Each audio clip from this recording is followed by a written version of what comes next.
Mesdames, Messieurs, bonsoir, bienvenue sur Cité Radio dans le grand débrief. Ce soir, nous allons traiter comme d'habitude les rencontres sportives Tourangelle du week-end passé. Alors, nous allons déjà avoir parlé pendant une demi-heure de rugby avec nos deux invités que je vais vous présenter d'ici peu de temps. Ensuite, nous parlerons volleyball, hockey sur glace, handball et tennis de table. Voilà. Alors, pour ceux des chroniqueurs, comme toutes les semaines, salut Bertrand. Salut Francis, salut tout le monde et salut à nos 5929 amis abonnés. Je ne l'avais pas fait la dernière fois. Donc, il y a un petit temps d'adaptation. Je rappelle aux auditeurs que nous sommes sur Zoom et qu'il peut y avoir des petits décalages ou des voix qui résonnent un petit peu, mais c'est la technologie qui veut ça. On est tous plus ou moins bien armés. Mes autres chroniqueurs, Basile Martin. Salut Basile. Bonjour, bonsoir. Florentin, notre petit dernier. Salut bonsoir. Florentin. Pierre-Yves, notre stagiaire. Salut Pierre-Yves. Salut à tous, bonsoir. Et comme je l'ai dit au début, deux invités pour parler rugby. Rodolphe Estève, nouveau président de la Ligue du Centre de rugby. Salut Rodolphe. Salut Rodolphe. Bonsoir à tous, salut Francis. Ouais, faut que tu te rapproches de ton micro parce qu'on a des difficultés pour t'entendre.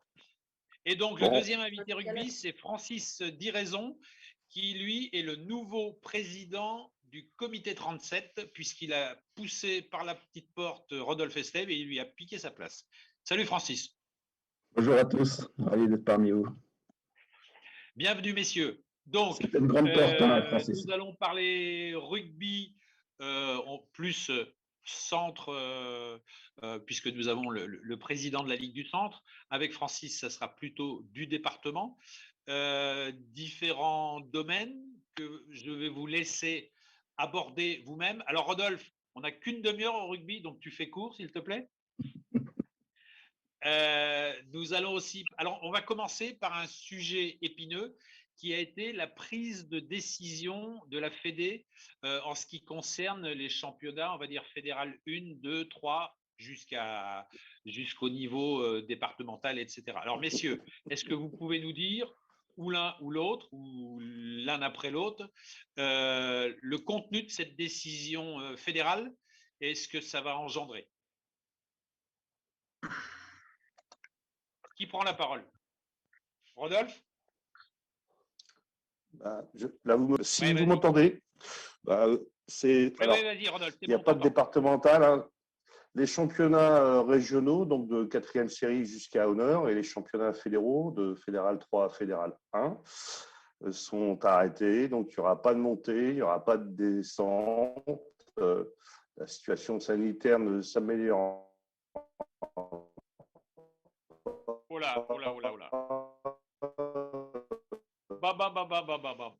Alors, on a vraiment un problème, Rodolphe. Je vais essayer de le relayer si vous voulez. Ouais, vas-y, Francis. Ouais. Oui, donc simplement… La fédération a pris la décision d'arrêter la saison maintenant. Ça marche pas. Ouais. Ah. Alors, Rodolphe, tu sais ce que tu vas faire? Tu vas m'appeler. Tant pis, on ne verra pas, mais tu vas m'appeler sur ma ligne et puis je vais te conserver le temps pendant la demi-heure. Et puis quand tu parleras, j'approcherai mon téléphone près du micro. D'accord? D'accord. Vas-y, Francis. Francis, explique-nous alors cette décision fédérale. Oui, ce que voulait expliquer Rodolphe, en fait, donc c'est qu'au niveau des compétitions, il n'y a pas de compétition senior départementale. Elles sont toutes soit au niveau national, soit au niveau régional. Et que donc la fédération a en fait souhaité qu'il y ait une saison blanche, pas de montée, pas de descente pour cette saison. Alors, effectivement, sur les nationales, il y en a qui ont fait 5 matchs simplement sur les matchs de poule. Et même en reprenant assez rapidement, sachant qu'il faut quand même une période de réathlétisation, pour les joueurs. Il n'était pas raisonnable de repartir assez vite. Et donc, il serait très compliqué de finir la saison, même de poule classique, sans les phases finales. Ouais, parce que dans l'idée où il faudrait qu'il y ait des montées, il aurait fallu faire à minima un petit peu plus de la moitié de la saison, c'est-à-dire au moins la phase aller, de manière à appliquer derrière une péréquation. Oui, voilà. Et là, Alors, c'est pas le cas. C'est pas le cas. je vais passer la parole à Rodolphe qui va nous donner son avis, lui, au niveau de la Ligue, savoir s'il y a des nuances, s'il a des choses en plus à nous communiquer. Ouais, merci. Alors d'abord, est-ce que vous entendez Rodolphe? Non. Pas extra, mais Oh, c'est pas simple, ça siffle. on a dit Là, on est en train de faire. Bon, Rodolphe, il faut absolument que tu déménages et que tu viennes habiter dans une grande ville parce que sinon, c'est plus possible. À Huisme, par exemple. Je vais essayer de me déplacer chez moi, continuer, on verra si ça passe mieux ailleurs. Là, c'est parfait. Là, tu m'entends mieux là? Oui, vas-y, parle. Donc oui, la décision, je ne vais pas revenir dessus, elle a été prise par la fédération et je ne peux pas dire que ça nous ait vraiment surpris. Pas de montée, pas de descente. Je sais que pour certains clubs, c'est compliqué parce qu'il y avait beaucoup d'ambition sur la saison en cours. Là.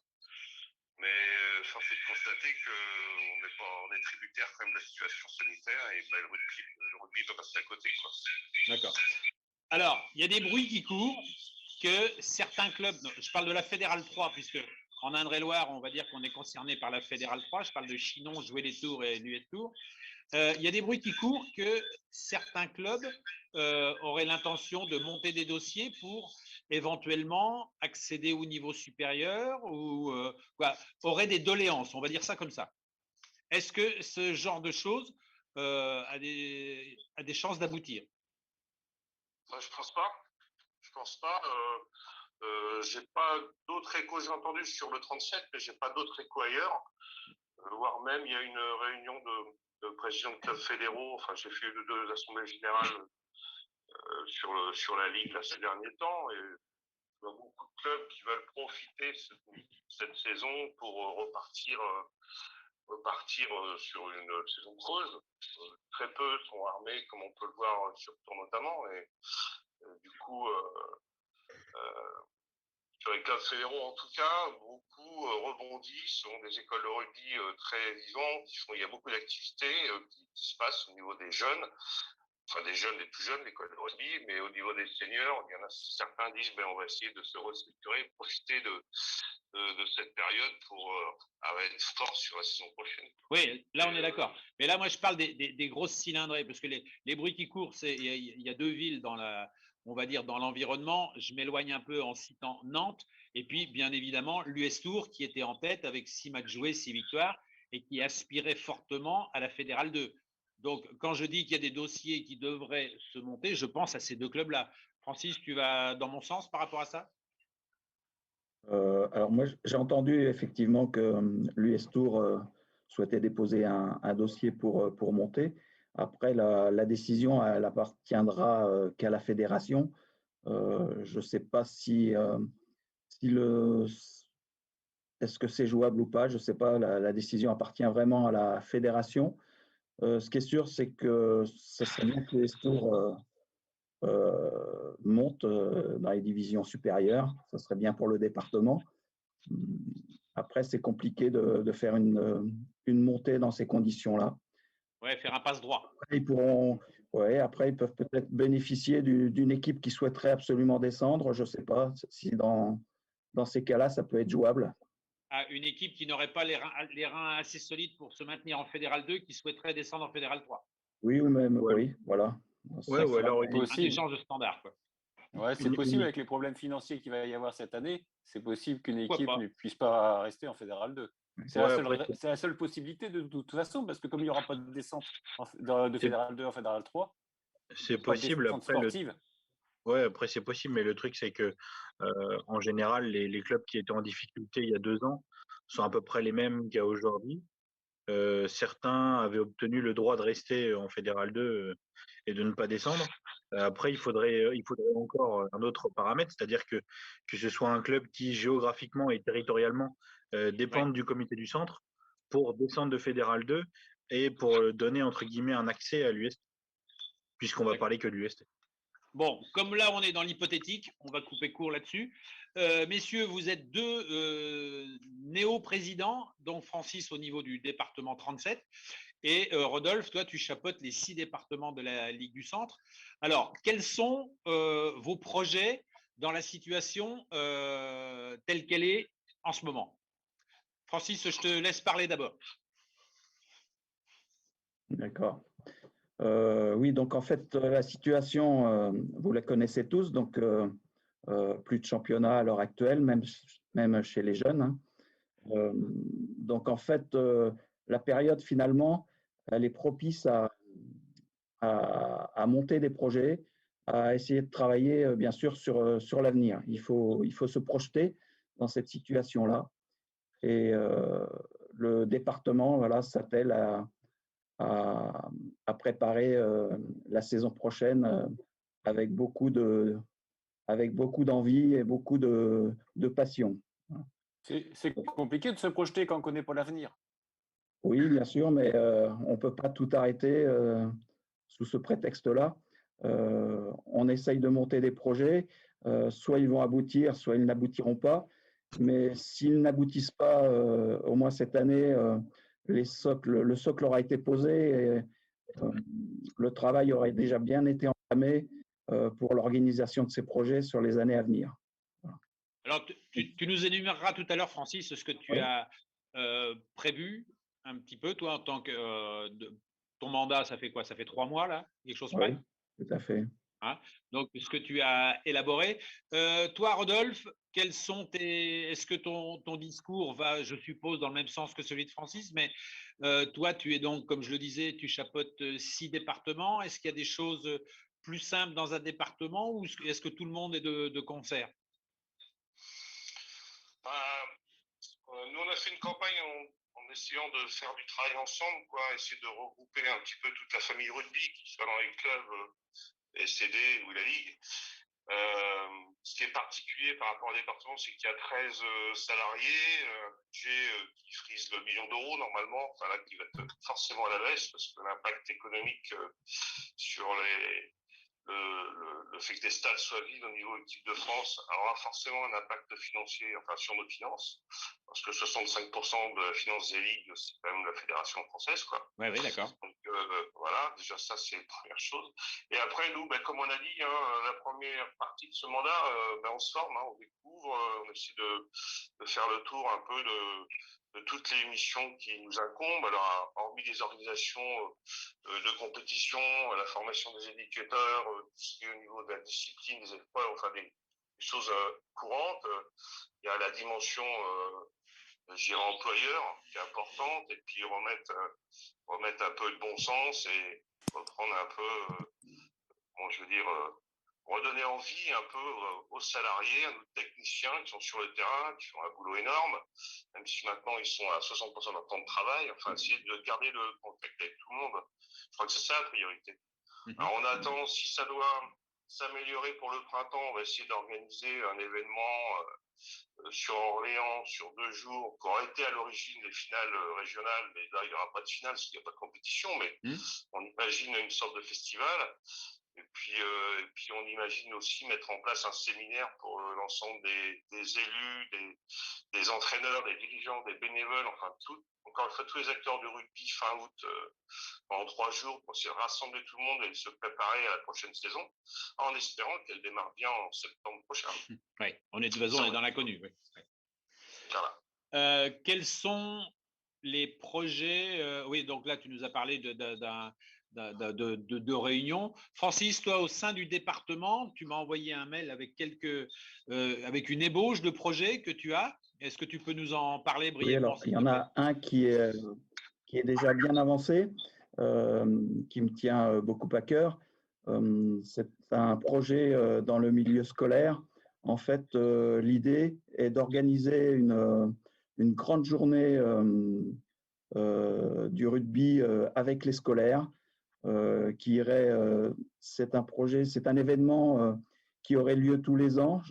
Je souhaite qu'il soit pérenne et qui impliquerait des maternelles jusqu'aux universitaires, pardon. L'idée, c'est de faire une grosse journée de rugby à 5 et que cette journée, elle soit, comment dire, animée autour d'un thème qui serait souvent un thème géographique, pardon, soit le Pays Basque, soit l'Irlande. Donc cette année, on a opté pour la Nouvelle-Zélande, un petit peu comme le principe des foires expositions, c'est-à-dire faire une journée scolaire, mais sur un thème. Ça sera l'occasion en fait, de faire des petites compétitions sans classement et également sur cette journée qu'il y ait plein d'ateliers sur le thème, donc des ateliers linguistiques, un atelier d'exposition où les enfants vont construire sur le thème leur exposition et tout le monde pourra visiter cette exposition, des ateliers d'art visuel. Donc pour la Nouvelle-Zélande, ça sera une grande danse haka de tous les enfants.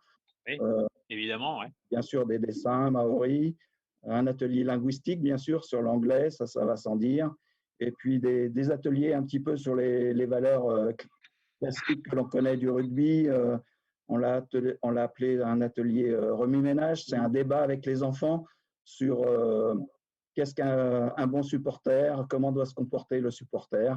Donc, d'accord. les enfants donc c'est un caractère ludique alors. Voilà. C'est un caractère ludique aussi, d'accord. Et l'idée, c'est de faire ça en fait entre deux grands événements rugby qui ont lieu en Touraine. C'est de faire ça en pleine semaine entre le Challenge Lamar et le tournoi Wardington. Voilà. On bénéficierait des terrains de la vallée du Cher qui nous permettraient d'accueillir un maximum d'enfants. Et on organiserait. Alors l'idée, c'est que cette année, en fait, il faut roder l'événement. Donc, on n'invitera pas toutes les catégories des classes scolaires que j'évoquais tout à l'heure. Pour roder l'événement, on va commencer par les écoles primaires. Donc, on va organiser ça avec l'UCEP 37. D'accord. Donc, je suppose que la journée Écosse, ce sera tout le monde en kilt. Voilà, c'est ça. C'est une idée, quoi. Voilà. Et Francis, tu parlais de toutes les écoles. C'est vraiment toutes les écoles du département ou que celles de Tours? Pas la tienne, en tout cas. Pas la tienne. Toi, tu n'auras pas le droit, toi. Alors, en fait, on travaille de concert avec l'UCEP 37 pour organiser cet événement. Et quand je leur ai proposé ce projet, en fait, l'idée de l'UCEP 37 était dans un premier temps de proposer à des écoles qui ne participent pas souvent à des événements. Donc, ce sera plutôt des écoles à l'extérieur du département. Donc, je crois qu'il est question d'écoles de Neuilly-Pompierre, de Mémoire, Amboise et Saint-Bran, je crois. D'accord. Toutes les écoles, c'est pas possible, ça ferait beaucoup trop de monde, ça représenterait beaucoup trop d'effectifs en fait. Oui, mais pour un démarrage, effectivement, ça peut démarrer comme ça, mais ça peut faire boule de neige et après, à partir du moment où tu réussis à avoir des interlocuteurs dans différentes écoles, ça peut grossir d'année en année. Oui, bah, l'objectif, c'est vraiment que cet événement devienne un événement phare également du rugby dans le 37. Rodolphe, quand tu entends des idées comme ça, toi, bien évidemment, tu es à fond derrière, mais est-ce que la Ligue du Centre apporte un plus par rapport à des choses comme ça? Un plus, de toute façon, le travail, c'est les gens sur le terrain qui le font, soit par intermédiaire de nos techniciens pour faire un coup de main dans le 37 ou ailleurs, mais bon, là, ce que j'aime bien, c'est que c'est l'initiative d'un département et après, il faut-il que les clubs participent, enfin, s'impliquent aussi et soient d'accord avec cette philosophie. Une chose est sûre, c'est qu'on a des licenciés à la baisse depuis plusieurs années, que si on veut que le rugby garde sa place, tout le territoire. Hein. Il n'y a pas que le 37, la région, mais sur le territoire français. Il va falloir redonner envie aux enfants de pratiquer notre sport. Alors, il y a différentes formes. Hein. Les ballons ovales dans le cours de récréation, c'est forcément sans plaquage, c'est forcément avec des jeux adaptés. Voilà. On essaie plutôt de réfléchir à un travail de formation au niveau des enseignants, parce que c'est pareil que ça passe. Et puis je pense que, en tout cas de ma génération, tous, on a connu des profs, même toi, on a connu des profs de rugby, même dans les coins un peu retranchés comme Élie Bouchard. Hein. Je me souviens de profs au collège, mais mais je veux bien. Je veux bien que tu le cites, Rodolphe, le prof qu'on avait à l'île Bouchard, parce qu'il était vraiment très bon. Ce monsieur n'est plus, mais par contre, c'était un monsieur fantastique. C'est monsieur Boucher, je parlais. Monsieur Pierre Boucher, voilà, c'est ça. Qui était un monsieur qui nous a enseigné le rugby de façon très privilégiée, je pense. Voilà. Bon, ça, c'était un petit. Oui, il y avait aussi monsieur Demier, oui. Ça, c'était un petit clin d'œil. C'est un petit clin d'œil. Et en fait, c'était les profs de maths et de techno. C'était les profs de maths et techno. Oui, non, mais on parle du rugby. En fait, c'est des profs de maths et techno qui enseignaient le rugby. Ah, pas mal. Bah oui, mais voilà, parce qu'ils avaient double casquette. Oui, voilà, c'est ça. Puis ils faisaient la cuisine aussi de temps en temps. On parlait du Lamar tout à l'heure, les gars. Est-ce que cette année, le Challenge Lamar a comment dire, la chance d'aboutir? Est-ce que vous y croyez? Alors, on est toujours dans l'hypothétique par rapport à ça, mais en fait, le club de Listour fait tout pour le maintenir pour l'instant et fait comme si le Lamar avait lieu. C'est quoi les dates? Tu peux nous rappeler la date, Francis? Alors, la date, oui, de mémoire. Ah. Donc, ça sera… C'est une colle. Avant le 27 mai, ça sera le 22 mai. Le 22 mai, c'est donc un samedi. Oui. Et donc, on le rappelle, c'est un tournoi de jeunes qui, on va dire, qui concerne la partie, on va dire, de Poitiers jusqu'à Lille. Hein, on a plutôt des équipes du haut de la France dans des catégories 8, 10 et 12. C'est bien ça? Oui, et je crois et U14 également. Et les U14 aussi, d'accord. Oui. Voilà. Donc, ça draine combien d'enfants sur le plus de 1500 enfants sur la journée. Ouais. Donc, c'est une grosse journée. Évidemment, la Ligue du Centre est derrière cet événement, Rodolphe? Évidemment, comme tous les autres. Hein. Oui. Il y a beaucoup de tournois.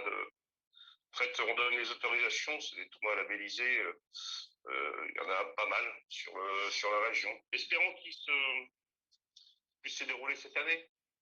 Il n'a pas eu lieu l'année dernière puisqu'on était en plein dans le Covid. Là, on y est encore. Évidemment, ça a un inconvénient, c'est que des enfants, souvent les parents viennent. Alors après, ça draine une foule. Oui, ça ne va pas être simple à mettre en place. Bon, l'espoir qu'on a, c'est que c'est dans 3 mois complets. On va dire ça comme ça. C'est ça. Pourvu que la situation soit améliorée, on verra bien, on ne maîtrise rien. Un autre gros événement du département, c'est là pour les seniors, c'est le HH7. Donc, Rodolphe, est-ce que tu peux nous en parler, s'il te plaît?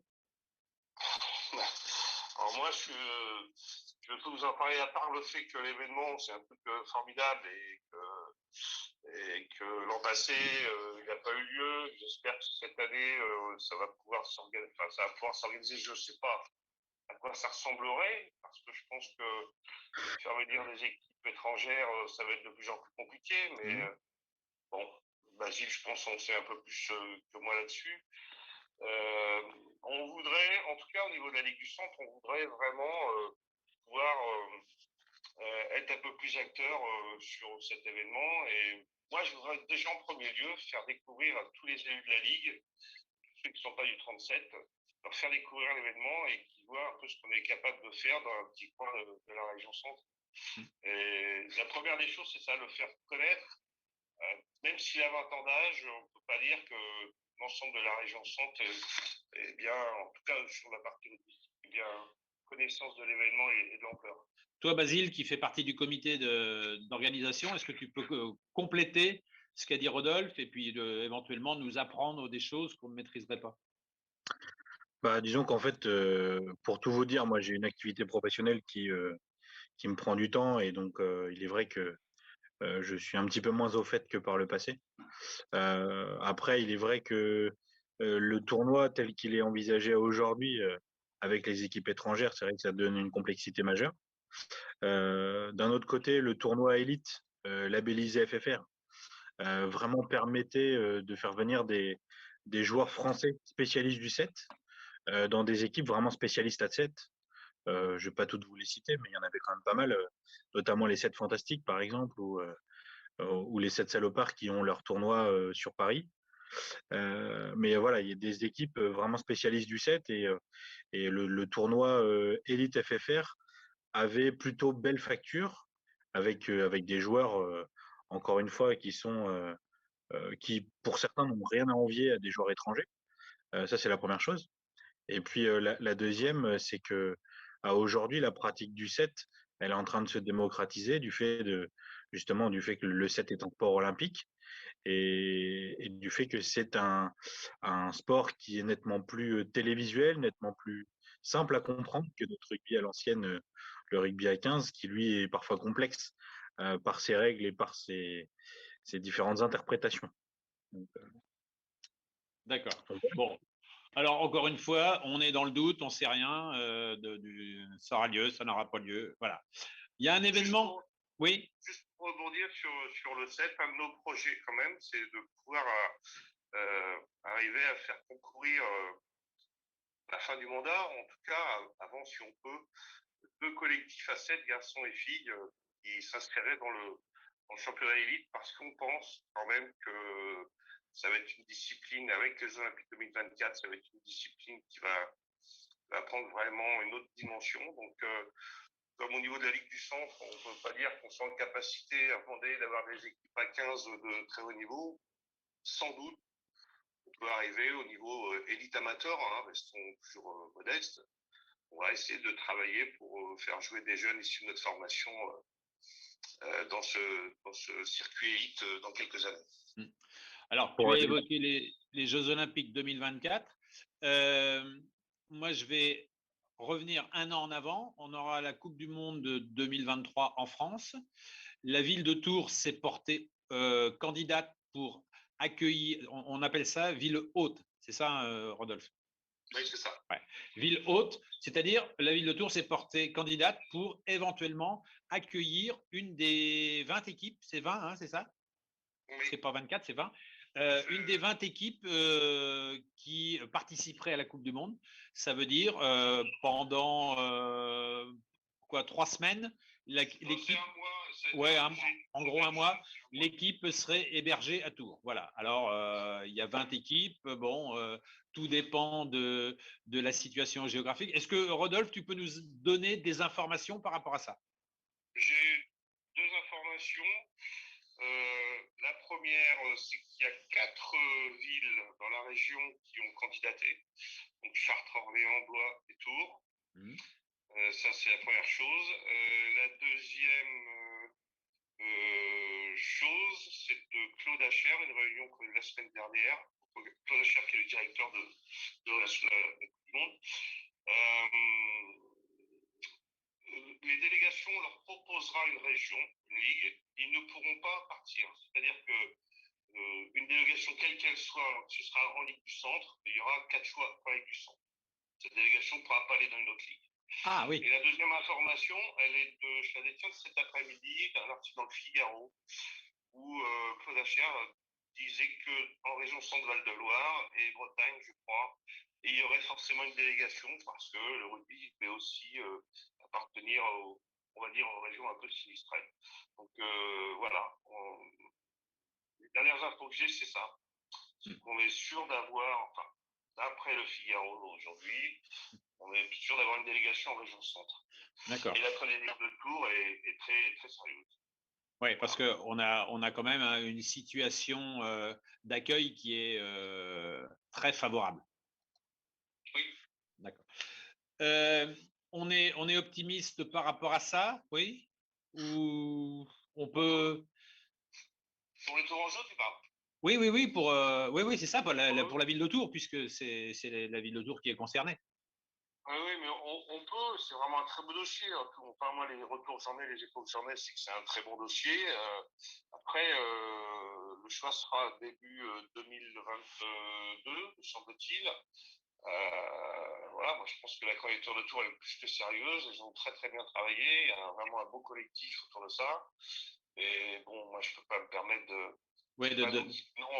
d'avis là-dessus. C'est pas à nous de. Alors je vais demander à Francis, puisque Francis, lui, il est du département. Est-ce que tu penses que Tours a le meilleur dossier, Francis? Sans aucun doute. Je pense que c'est. J'ai aucun doute par rapport à ça. Et puis, non, il faut saluer quand même le travail de l'association qui gère ça, hein, avec beaucoup de Tourangeaux. Je pense que le dossier est plus que sérieux et je ne vois pas comment il pourrait échapper à Tours.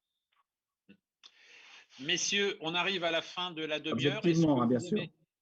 En toute objectivité, pardon. Oui. On arrive à la fin de la demi-heure, messieurs. Est-ce que vous auriez un dernier message à faire passer? Moi, j'en ai un. D'abord, je voulais vous remercier déjà de nous inviter. Et puis, la semaine dernière, Francis a passé une information concernant une opération au soutien de nos étudiants. Donc, tu peux la réitérer. Pardon? Tu peux la réitérer. Voilà, je vais la réitérer. Donc, on est en vacances scolaires. On va insister encore quelques semaines de toute manière. Hein. Donc, l'objectif est d'aider nos étudiants licenciés FFR à essayer de passer ce cap difficile. Alors, de moyens, de la collecte alimentaire et de produits de première nécessité redistribués sur secteur. Il y a eu quelque chose de fait sur Tours ce week-end. Je ne sais pas si vous avez vu, ça a plutôt bien fonctionné, les retours que j'en ai. Et puis, notre moyen, c'est une collecte en ligne, argent qui servirait à payer les licences de ces jeunes étudiants. On va essayer de faire à notre niveau, humblement, aider les jeunes de notre famille. Et j'insisterai, notre famille, alors, des licenciés FFR, étudiants, mais ils peuvent être aussi d'une autre région. Hein. Ça peut être des jeunes qui sont surtout à Orléans ou ailleurs et qui jouent ailleurs, peu importe, on s'en fout.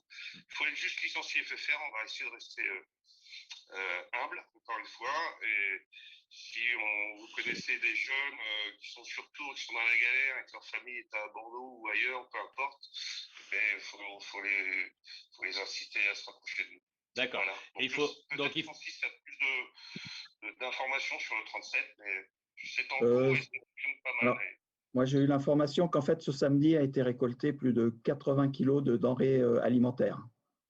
D'accord. Voilà, pour nos jeunes licenciés étudiants qui sont un petit peu en difficulté. D'accord. Et il faut savoir que pour savoir comment aller sur faire le don sur la cagnotte et tout, le site, c'est sur l'adresse, sur la page Facebook de la Ligue du Centre. Tu peux nous redonner l'adresse, la page exacte, l'intitulé de la page exacte. Voilà, je vais y arriver. L'intitulé, Rodolphe. Rugby Centre Val-de-Loire, c'est sur Facebook. Et bon, ça a été fortement relayé. Par Facebook, ça marche très bien. Oui, et nous, sur la page ITS, ça y est aussi, mais on va faire le nécessaire pour le remettre en avant, là, parce que on l'a fait la semaine dernière. Donc là, je vais faire le nécessaire pour que ça revienne en avant, pour que ce soit visible par les gens qui vont, on va dire, dès ce soir. Voilà. Francis, est-ce que toi, tu as un message à faire passer? Oui, le moment des remerciements, bien sûr. Merci de nous donner la parole à Rodolphe et à moi. C'est toujours important et agréable aussi de pouvoir s'exprimer. Et puis, je croise les doigts pour ce projet scolaire. Je remercie Rodolphe parce qu'il nous met 2 salariés à disposition. Donc, ce sont des salariés qui sont déjà orientés et qui ont pour mission déjà de travailler sur le département, pas forcément toujours mais pour les clubs et pour le département. Et puis, je voulais remercier l'organisation du Howardington aussi qui,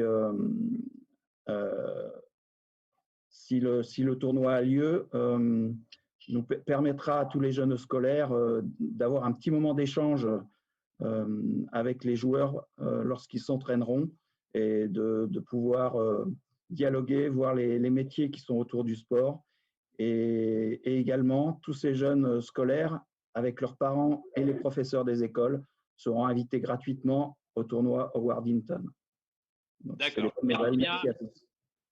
Merci messieurs pour ces informations. Merci Rodolphe, merci Francis de vos présences, de tous les enseignements que vous nous avez apportés. Francis, je voulais te féliciter, tu as un très joli prénom. Tu as de la chance, tu aurais pu t'appeler Bertrand. Je suis d'accord avec toi. Voilà. Je vous remercie messieurs, je vous dis à très bientôt dans l'enceinte de Tonley ou ailleurs. Et puis bon vent et que les meilleurs moments arrivent rapidement. Bonne soirée à vous deux. Salut messieurs. Salut. Bon, nous, après le jingle, nous allons parler volleyball. Nous avons 5 minutes de retard, on va essayer de les rattraper les gars. Suivez le débriefing des rencontres sportives Tourangelle tous les lundis de 19h à 20h avec le grand débrief. Voilà, alors volleyball, ça s'est encore mal passé ce week-end les gars. TVB recevait Narbonne, défaite à domicile 3-1. Que s'est-il passé? Il s'est passé que c'est encore un accident. Ça fait beaucoup d'accidents pour le TVB. La voiture doit être sérieusement cabossée. Hein. On a l'impression que c'est un peu la bête blessée qui, dans un sursaut d'orgueil, parfois est capable de faire des bonnes choses. Et puis finalement, non. Ça replonge systématiquement, donc c'est dommage. Mais le fait que ça se répète, c'est sûrement pas le fruit du hasard. C'est que moi, le premier, depuis un petit moment, je disais que bon, ça allait s'améliorer, que les choses allaient changer pour le TVB, mais on a un peu l'impression qu'il y a quelque chose qui est cassé là. Est-ce que quelqu'un parmi vous peut nous parler du match, Bertrand? Après, non, là, c'est un constat général. Vous disiez que le TVB perdait parce qu'il jouait contre des équipes très fortes. Et on en avait discuté la dernière fois. Là, bon, il jouait contre Narbonne qui était quand même derrière. Et puis, en fait, c'est le même constat. Donc, l'équipe est vraiment malade. Elle n'est plus du tout en confiance. Avant, quand ils avaient du retard, ils arrivaient à revenir. Mais là, ils sont toujours restés derrière. Alors, bon, il y a quand même 2-7 à 25-23. On peut dire qu'ils n'ont peut-être pas forcément eu aussi de la chance. Mais bon, la chance, elle va du côté des équipes qui sont en forme, qui y croient. Et... Ouais, puis on sait pertinemment que le volley, les sets sont souvent serrés quand même. Hein. Il y a souvent des 25-23, des 26-24 et tout. Et puis au bout du compte, tu prends un 3-0 avec 3 fois 25-23. Quoi. Ça peut arriver, ça. Ouais. Après, sur ce match-là, ce qu'on peut dire, c'est qu'il y a quand même un gars qui a été bon. Hein, c'est Aracaju, qui a fait un très bon match. Je crois qu'il a 16 points. Puis après, sinon, Ventura, au poste de pointu, il commence à trouver ses marques. Il fait des matchs bons. Mais à côté de ça, après, le problème du Bereno, c'est comme ils ont recruté un Brésilien à la place de Nathan, il est obligé de mettre un Français sur le terrain. Et là, c'est un Brésilien qui remplace un Français, donc il n'a plus trop de solutions. Il est obligé de faire jouer Brucker au centre à la place de Montes. Montes, c'est ça, hein, Montes. Oui, c'est ça. Ouais. Il est obligé il n'a pas trop de solutions. C'est pas évident pour lui. Hein. Bon. Quelqu'un d'autre, les gars, pour commenter, pour dire quelque chose sur ce match? Ouais, je vais pas sur le match, mais c'est juste pour dire que le TVB de 4e passe 7e au classement. Ouais. 9e défaite cette saison. En fait, on peut comparer aussi, c'est intéressant par rapport à l'année 2014-2015, où le TVB, à 5 matchs de la fin, était dans la même position, même nombre de points, 12 victoires, 9 défaites. Alors, la seule différence, c'est qu'ils n'étaient pas 7e, je crois qu'ils étaient 4e ou 5e, et ils ont réussi à être champions de France. Donc, ce qui serait bien, c'est que le TVB limite la casse et se qualifie quand même pour le play-off. Bon, ça a l'air d'être bien parti quand même. Et après, on ne sait jamais si la confiance revient, s'il récupère Udriss. C'est encore jouable, mais c'est quand même compliqué. Est-ce que moi je vais poser la question qui me taraude un petit peu? Est-ce que le TVB de cette année on va dire, est aussi fort que le TVB des années précédentes? Ah non. Sur le papier, oui. Ouais. Mais... Sauf qu'on ne gagne pas un match sur le papier, quoi. Voilà. En fait, c'est ça, c'est que sur le papier, il y a des très gros joueurs, il y a des joueurs très forts. Il y a un effectif qui, à mon sens, quantitativement et qualitativement est meilleur. Cela étant, aujourd'hui, c'est compliqué. Ouais, après, si tu n'as pas la confiance, c'est ça le problème. C'est une bonne équipe, mais une équipe sans la confiance, c'est une équipe lambda. Après, ce qu'il faut dire aussi, c'est qu'à côté, les adversaires se sont renforcés. Montpellier, Cannes, voir Cambrai, voilà. Donc, il y a quelques années, le TVB… Cambrai, mais Cambrai, personne ne les attendait là. Cambrai, c'est une surprise. C'est pas… Qu'il y ait des équipes qui soient renforcées, sur le principe, je suis d'accord avec toi, Bertrand, Montpellier, etc. Mais Cambrai, pas du tout. Cambrai, il n'y a personne se sont renforcés, ce sont des Cambrai. promus. Et Cambrai, ce sont des promus, ils se sont renforcés. Ah bah oui, mais forcément, quand tu montes, forcément… Mais bien évidemment qu'ils se sont renforcés, mais de là à les voir en tête, en haut du classement, c'est surprenant. Vas-y, il a raison sur ça, quoi. Personne n'est voyé. On parlait de renforcer, là. On parlait de renforcer, Francis. C'est une équipe qui était déjà bonne. Oui. Non, tu ne sais pas si elle était bonne, elle est montée. Elle est montée, donc tu ne sais pas si elle avait réellement le niveau de la Liga. Donc voilà, après, elle se renforce, c'est normal, pour au moins se maintenir. Je suppose que les ambitions des dirigeants de Cambrai, c'était d'abord d'assurer le maintien. Là, ils se trouvent en haut du classement, ils doivent en être très contents, bien évidemment. Ils sont 3e. Oui, c'est ça. Bon, messieurs, on va clore la page volleyball. Vas-y, Florentin.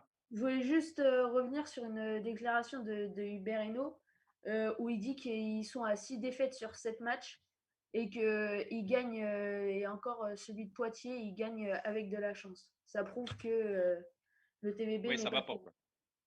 D'accord. Merci pour ce message, Florentin, parce que ça, je ne le savais pas. Et effectivement, oui, 6 sur 7, ça commence quand tu sais effectivement que la 7e est moyenne, effectivement, c'est tendancieux.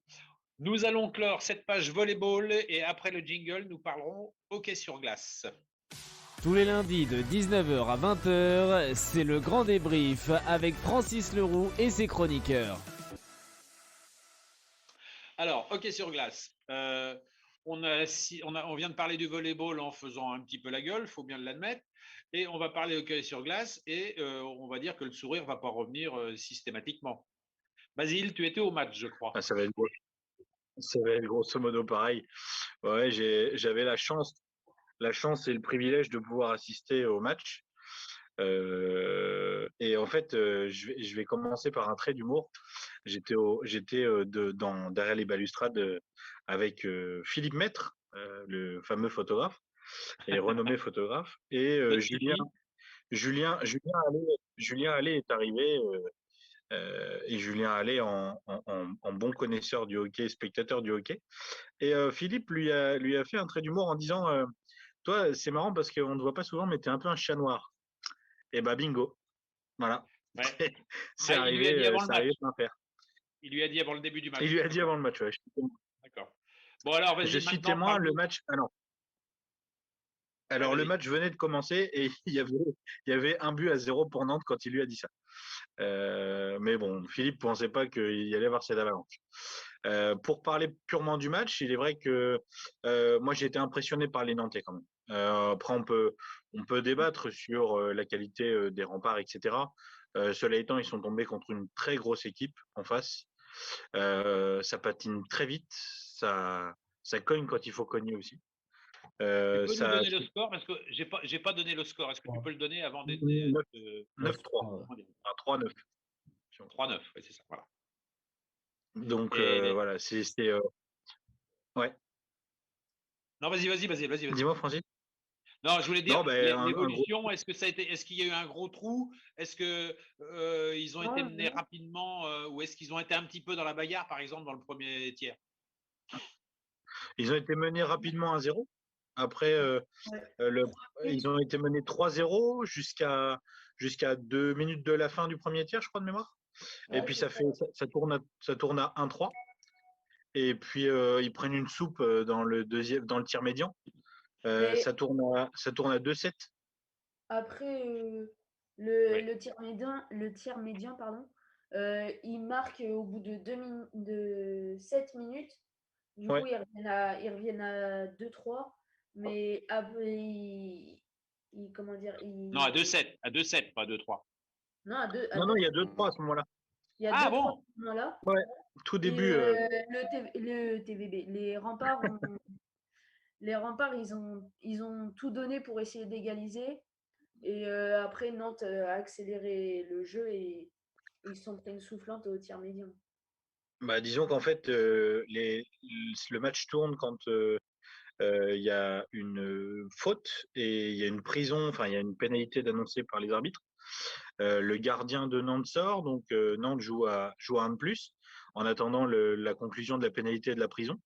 Et en fait, à ce moment-là, les Nantais s'installent en zone offensive et arrivent à marquer, donc ça fait prison plus but, Ouais. donc ça fait 4-2. Et en plus de ça, derrière, les Tourangeaux jouent pendant 2 minutes à un de moins. Et c'est ce qui fait, alors ça fait pas tourner le match, en tout cas ça change la teinte du tiers parce que à ce moment-là, il y avait plus de chances d'avoir 3-3 que 4-2. Cela étant, le score tourne en faveur des Nantais et derrière, les Tourangeaux verront plus le jour Ouais, il y a une quasiment. avalanche. C'est une avalanche. Ouais, une avalanche et puis début en comment dire en situation de power play, début en en pseudo supériorité numérique, disons en déséquilibre. Il y a des buts sur des shoots à la bleue où le gardien est un peu voilé. Enfin, je dirais que Yeri Blazek pouvait encaisser quasiment tout type de but. Donc à ce Ouais. moment-là, je crois que c'est au 6e ou au 7e, il a fait signe à son banc et ils ont changé de gardien. Ouais, Après, ils sont retombés dans leur travers, là, ils ont repris beaucoup de prison. Alors qu'ils avaient fait des Ouais. efforts, là. Ouais. Alors, Ils ont il paraît que 60. l'arbitrage n'était pas bon. Qu'est-ce que t'en penses, Ouais, Basile? l'arbitrage n'était pas bon, mais ils ont pris, je crois, 60 minutes environ. Ouais, 73. mais ça veut rien dire ça. En fait, ça, Et après, le ouais, problème, c'est que il y a eu Lazzaroni qui a été renvoyé au vestiaire voilà, du deuxième tiers, je crois. Il y a c'est eu, ça. il y a eu Cronier qui a eu Beveridge en prend 10. Après, il Ouais, paraît qu'il avait plus de défenseurs.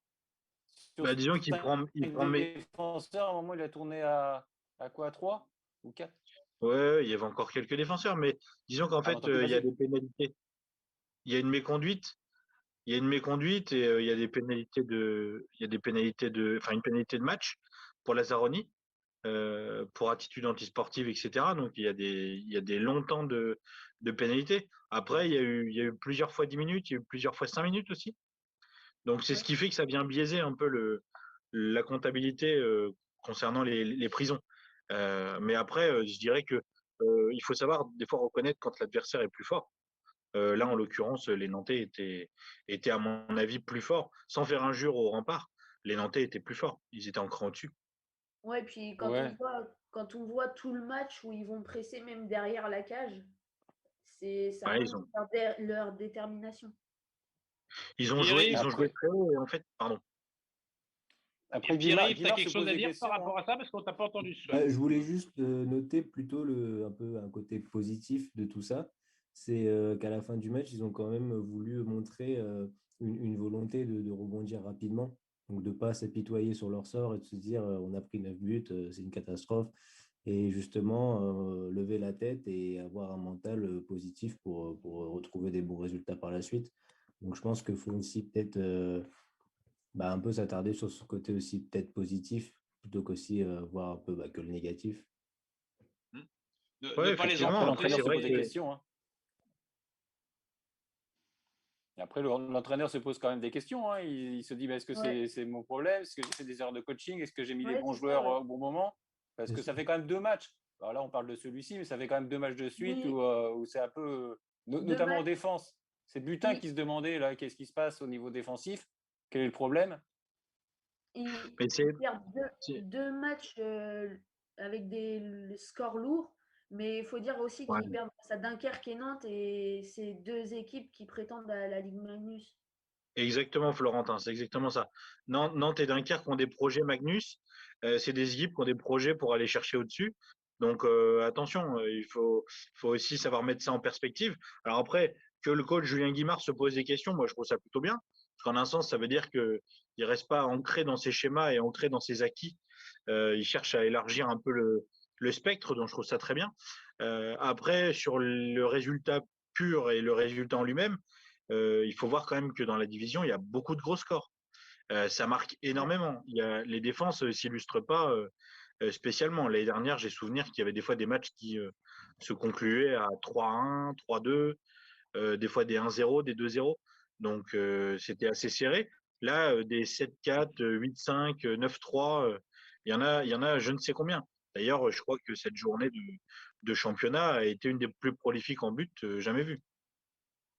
Ouais, c'est ça, ouais. Bon, eh bien, messieurs, pour rattraper un petit peu le retard, nous avons encore deux sujets à traiter. Il nous reste 10 minutes. Donc, nous allons écouter le jingle et après, nous parlerons handball. Suivez le débriefing des rencontres sportives tourangelles tous les lundis de 19h à 20h avec le grand débrief. Alors, handball, Coupe de France, le match a eu lieu mercredi soir. Le CTHB recevait Brest. Défaite 31-32, mais on a vu un super match, les gars. Vous en pensez quoi? Oui, complètement. Bah là, ce soir, on parle que de défaites, on va dire. Mais là, c'est un peu la première défaite où on peut vraiment retrouver du un petit peu de positif sourire. et de très bonnes choses et du sourire. Parce que bon, Brest, c'est un des cadors du championnat. Donc, les avoir poussés à ce point-là et de perdre que d'un but, donc vraiment au dernier moment ou du suspense, c'est super encourageant pour la suite. Ouais, ça, je pense que Brest est dans une période difficile. Hein. Un Brest, finalement, par rapport au résultat qu'il y a eu ce week-end ou la défaite contre Besançon. Besançon. Ouais. Bah ça s'arrange pas le CTHB, par contre, au niveau du championnat. Parce que l'objectif d'être top 5… Quand tu aspires à passer devant Besançon, si ils gagnent ces matchs-là, effectivement… Ouais. C'est la fameuse défaite encourageante. Mais finalement, est-ce qu'elle est le hashtag défaite encourageante, mais est-ce que la défaite est si encourageante que ça finalement? Non, parce que tu es éliminé de la Coupe de France finalement. Et voilà. Moi, je dirais rageante plutôt. Ouais. C'est rageant quand même. Quand ça se joue un penalty près, ou pas grand-chose. Donc tu supprimes le long coup. Ouais. Voilà, par exemple. Et c'est un jet de 7 mètres. Mais par contre, c'est dommage d'être passé si près. C'est frustrant parce qu'il y avait les moyens de faire mieux. Et quand on est vraiment aussi près de faire quelque chose de plutôt solide et de référence, c'est dommage de passer à côté. Parce que l'occasion, peut-être, ne se représentera pas. Donc, c'est un peu frustrant de ce côté-là. Elle ne se représentera pas cette année de toute façon. Ouais, c'est ça, c'est clair. En tout cas, en Coupe de France. Voilà. Ouais. Bon, pour les performances, on est sur Stojkovic qui met 9 buts. Il y en a 6 pour Bradjasic. 2 x 5, Memana et Ferry. Voilà, quoi. On va dire qu'en termes de statistiques, c'est pas moche. Les gardiennes, j'ai pas vu moi sur la feuille de match parce que la feuille de match de la Fédé, je vois pas les arrêts. Bon, voilà. Et Pradel a fait 9 sur 34. Pradel 9 sur 34 et Darleux fait 9 sur 29. Donc finalement, elle fait autant d'arrêts que Darleux. Ouais. Bon, après, il faut voir les situations de tir. Hein. C'est toujours. C'est pas. Après, il y a Anna Rodriguez. Anna Rodriguez qui fait 0 sur 3 alors qu'elle est restée sur 2 grosses performances. Ouais. Et là, c'est un 0 pointé. Alors bon, après, il y a autre chose. Mais c'est peut-être là où est la limite d'Anna Rodriguez. C'est peut-être pour ça qu'ils ne vont pas la garder. C'est qu'après, sur des gros matchs où elle a moins d'espace, c'est déjà plus difficile pour elle. Après, sur des matchs où elle fait carton plein, elle peut avoir aussi un coup de mou. C'est pas une machine, c'est pas un robot. Non, mais oui, ça, bon, c'est une joueuse de haut niveau. Non, mais elle a fait 2 grosses performances 2 fois contre Besançon. Ouais, voilà, quoi. Bon, Besançon en défense, c'est pas moche non plus. Non, là, effectivement, peut-être que l'adversité ne correspondait pas à son jeu et elle a fait briller ses copines aussi parce qu'elle est quand même demi-centre. Donc, son rôle, c'est aussi de distribuer les ballons. Voilà, quoi. Il y a ça aussi. Après, le fait qu'elle… je ne sais pas si on peut déjà parler de ça, j'espère pas, parce que ça serait quand même dommage, le fait qu'elle ne soit pas reconduite dans l'effectif la saison prochaine, j'espère que ce n'est pas déjà une joueuse qui peut éventuellement avoir la tête ailleurs. C'est ça ce que j'espère vraiment dire une grosse bêtise en disant ça, quoi. Oui, de jouer pour ne pas se blesser, avant tout. Oui, voilà, et pour retrouver un contrat. Voilà, J'espère aussi que tu dis une grosse bêtise parce que, enfin, non pas que j'en sois convaincu, mais je l'espère très fortement parce qu'à un moment donné, c'est un mauvais calcul. C'est-à-dire que ton futur employeur ou ton prochain On est employeur d'accord. regarde tes performances. Donc, s'il voit que tu joues à l'économie sur certains matchs, choisir ces matchs, c'est pas très très bon, surtout sur un. Je suis tout à fait d'accord avec ça, mais des fois inconsciemment, tu sais que bon voilà, c'est un peu ce qui se passe dans certains sports. Quand tu n'as pas la motivation au summum, tu fais pas forcément une belle rencontre. Il y a eu une recrue aussi dans la semaine. Bertrand, tu peux nous en parler? Oui, j'ai noté son nom parce que c'est des noms compliqués. Hein. Là, il recrute. C'est pour ça que je te donne le cadeau. Ouais. Alors donc c'est pas si compliqué celui-ci. C'est laquelle? Il y en a tellement. Clara Monti Danielson. Merci. Vas-y, Pierre-Yves. Dis-le plus fort, Pierre-Yves. Clara Monti Danielson. Voilà, qui joue demi-centre. Oui, c'est ça, qui joue demi-centre. Hein. Non, Pivot, pardon. Oui, c'est ça. Pivot. Donc, c'est normalement pour le remplacement de Camille Asperge qui doit partir, mais ça, on le sait depuis déjà quelques semaines. Elle arrête sa carrière. Elle arrête sa carrière. D'accord. Oui. Donc là, on va arriver avec une Suédoise, une Norvégienne, une Danoise. Et puis la Crabère aussi. Oui. C'est connotation basco-nordique. C'est ça. Va falloir mettre des trémas sur nos voyelles, les gars. Et d'ailleurs, on n'a pas dit, mais pour le TVB, il y avait une arrivée aussi. Oui, c'est vrai. Oui, vas-y. L'arrivée de Lucas Lo, c'est un mec qui touche sa bille. Ça, je voulais la faire. Comme ça, c'est fait. Voilà. Je vous la laisse. Voilà. Elle est bien, celle-là, elle est bien. Bon, nous allons aborder la dernière page qui est le tennis de table, juste après ce jingle. Tous les lundis de 19h à 20h, c'est le grand débrief avec Francis Leroux et ses chroniqueurs. Alors, tennis de table, il y avait 2 rencontres cette semaine, une chez les demoiselles. Le TT Jouet recevait la Saint-Pierraise et victoire 3-0.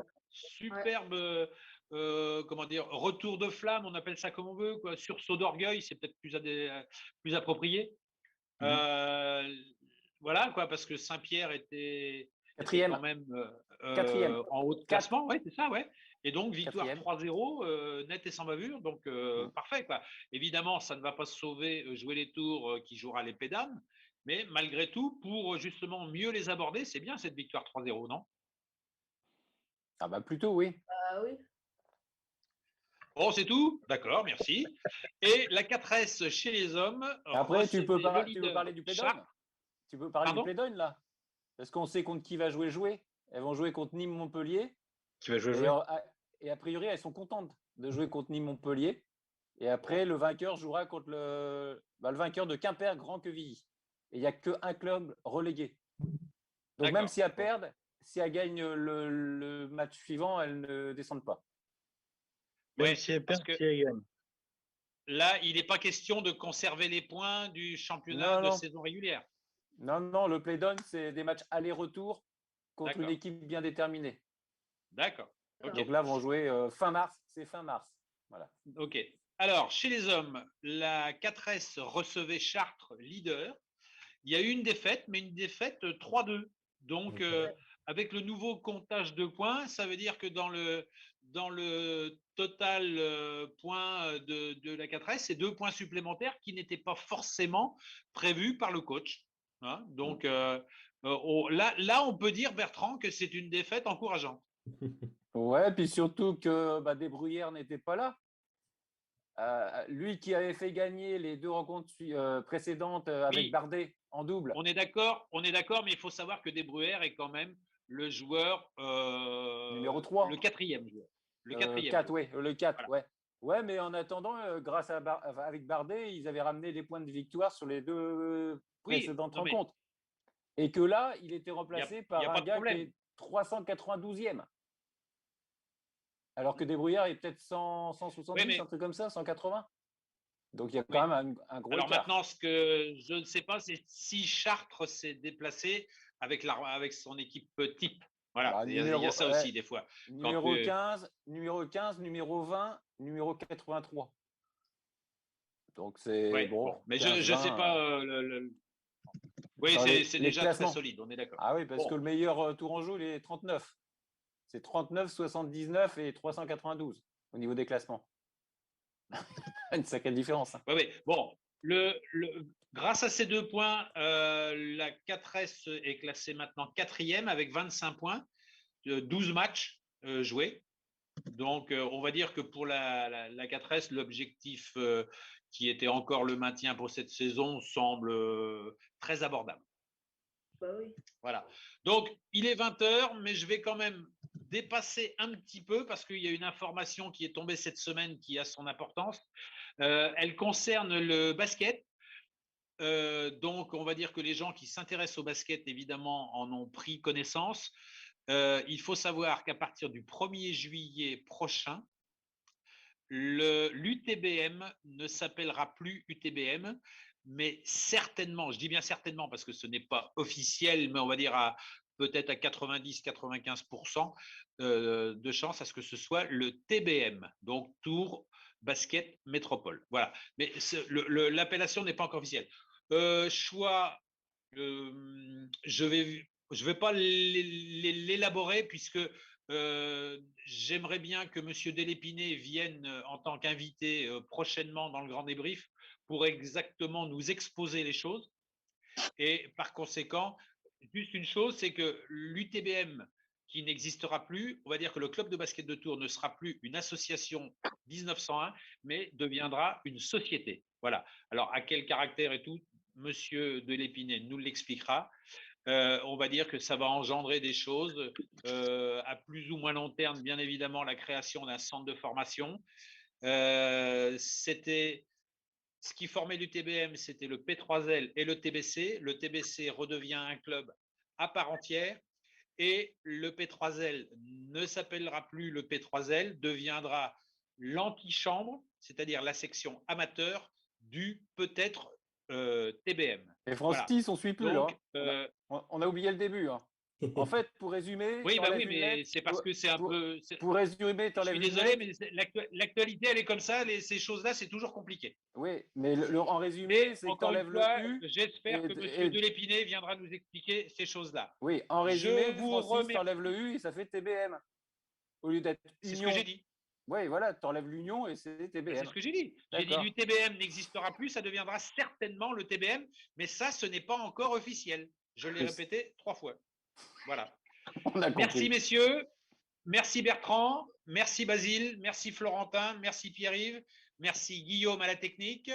Et merci à nos invités, Francis Diraison, du comité 37, président du comité 37 rugby, et à Rodolphe Estève, président de la Ligue du Centre de rugby. Salut à tous et à lundi prochain. Merci.